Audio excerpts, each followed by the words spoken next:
Happy birthday to you. Happy birthday, happy birthday. Happy birthday to you. Birthday to you.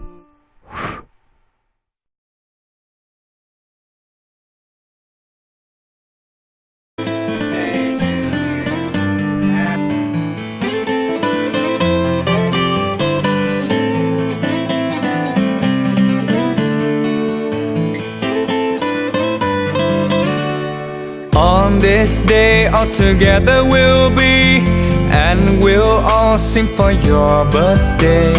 1, 2, 3, we blow out the candles. Happy birthday to you. Happy birthday to you. And happy birthday to you. Ooh.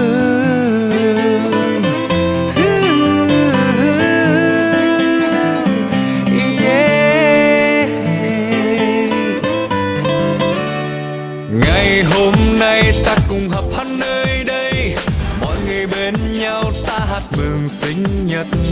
1, 2, 3 ta cùng thôi tắt nên Happy birthday to you.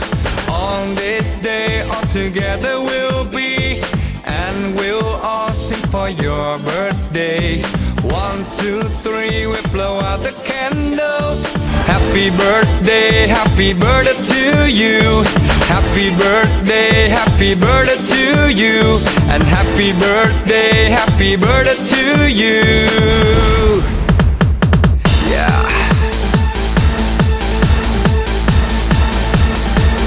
Come on.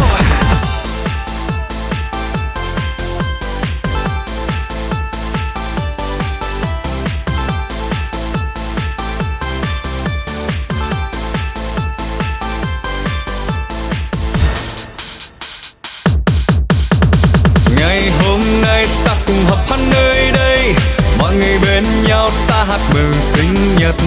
1, 2, 3 ta cùng thôi tắt nên Happy birthday to you. On this day all together we'll be, and we'll all sing for your birthday. 1, 2, 3, we blow out the candles. Happy birthday to you. Happy birthday to you. And happy birthday to you.